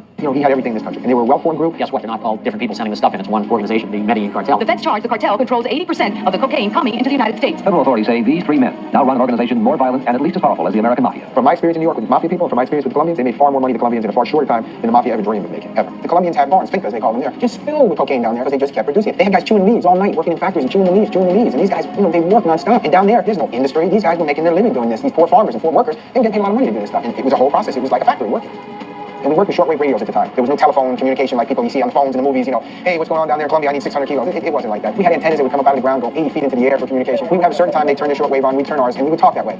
But also at this hour in Miami, on a shortwave radio band that most radios cannot pick up, the coded instructions are coming in from a transmitter in Medellin, Colombia, for members of the world's largest cocaine smuggling organization. The cattle is ready. The cattle is ready. At 8 o'clock, 8 for the first one. And that's how we would set up the trips. And we were contracted, actually, by the Colombians. I would make arrangements with them, and they would tell me, okay, there's 1,000 kilos, come pick it up. Over the mountains down, fly through a valley so nobody would see you. And you never had a problem landing, you never had a problem taking off. It was all paid down there, the government worked with them, and we would send the plane down there. The Colombians really didn't have, they didn't have their shit together. 99% of the strips we went to were dirt, grass. The people that worked there, that's the reason why we would take our own equipment. And you would see when you get the wrecked airplanes, not gonna happen. The plane would land, they would spend the night. And you'd land there and they'd say, oh, you want to stay? You want a woman? You want my little sister? You want, yeah, right. You want something to drink? I'm like, yeah, I really want to drink, get back in this plane and fly for another 12 hours drunk, right?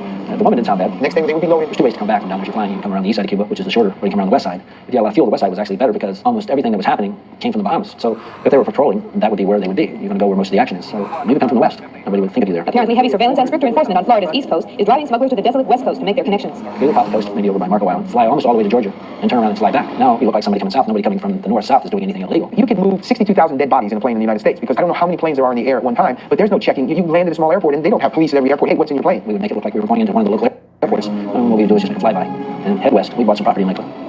We built 2 runways there, put up a couple barns that were really hangars. They looked like barns. When you'd open up the hayloft door, you would see that it was shaped to the tail of an airplane. I would use a 5, 6, 8-year-old family car. And we would load 300 pieces, and we would put air shocks on the car so that the car wouldn't fall to the ground. And we would use a tow truck to tow the vehicle back. We had a towing company that we formed, and we bought a gas station and garage down here in Miami. And the guy in the tow truck would have a work order. We had a driver who obviously knew what was going on, but was told you get pulled over and they open the trunk of the car. You don't know. If you're driving the vehicle, it's kind of hard not to know what's in the trunk. Well, the guy in the tow truck don't know. You don't know. You're contracted to tow the car. Hooked up and away you went. Let them take the car, let them take you down there, but they can't hold you. You got the bill here and everything. And we would get a caravan with 2 or 3 cars going. We would use 1 car in front as a spotter and 1 car behind. They would bring them into Miami. And we did that for 6, 7 years. Never had one little problem at all. That was one of the advantages of Lakeland. I mean, there was always people being stopped going from Miami north, but you never heard of anybody ever being stopped coming south. Nicky and them started to do airdrops. They built me a small boat factory to play with. And we decided to do Colombia up to the Bahamas, airdrop at 2 boats. And they had beacons that they would drop, and they would be able to know exactly where the load was because there would be a frequency that would send back to where it was. The middle console would open up.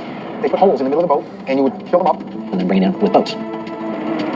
The big problem at first was the packaging of the product, which was a fiasco because the Colombians, being such wonderful people in our organization, screwed it up for 2 trips. It would get seepage. There would be salt water that would get into it, and it really kills coke. Salt water is really an enemy of coke. Nicky was determined that he could stop the leakage and told them how to wrap it. I sent tape recorders, I sent pictures of it, step by step as to how to do this. You have to understand, you're not going to tell a Colombian how to do anything.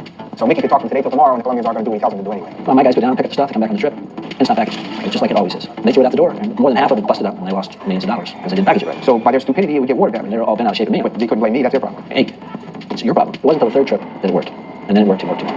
Sometimes I would run what we call the front door. The front door would be the entrance at Oliver. We would call it the front door. I can't say, well, you're coming in Oliver, so you're coming in the front door. It's a code of sorts. At Oliver Inlet, I rented an apartment on the 12th floor of the northeast corner called the Harbor House, which has a spectacular view of the inlet. And I put a young lady there. I paid her to live there, paid for the apartment. And whenever we did a trip, she has an unbelievable set of binoculars. Of course, she has a radio. And we found every radio frequency we could have against what we call competition. The U.S. Customs, the local Marine Patrol. We would know if they're there. You're listening. So came home one time. I'm in a boat. Sometimes I was the guys working in the front door in the apartment. This particular time I'm in a boat. I'm talking to my friends in the apartment. Lo and behold, here comes this U.S. Customs and U.S. Coast Guard. An M16 rifle. We didn't think they were after us, but they were checking boats. Now I'm in a boat that's loaded. But when he pulls up alongside me, the motor on his boat's going bang, bang, bang, bang, bang, bang, bang, bang, bang. See, that sounds terrible. So now I've been doing this since yesterday. Oh God. And he turns around and he don't get 100 feet from me and his cut. I thought he shot the rifle or something. And he caught the wave just perfect. The piston comes out through the side of the motor and skips on the wave. Look like some kids on the rock. And a big flame out the side just lights everything up. I go, God damn. And they're on the radio. And they can't get anywhere. This is why this is superior equipment. And I'm worried about these guys. I said, you guys need to tow. And I threw them a line. And they got on my boat. And I towed the U.S. Coast Guard and the U.S. Customs. But we're in a boat that had the people that I gave it to were wholesale. The way, because I would have to send back Ochoa's and Escobar their money. At that time, we were working with Noriega in Panama. General Noriega's country is a mecca for drug money laundering. So the money would be put on one of our planes, and we would fly the plane from here to Noriega.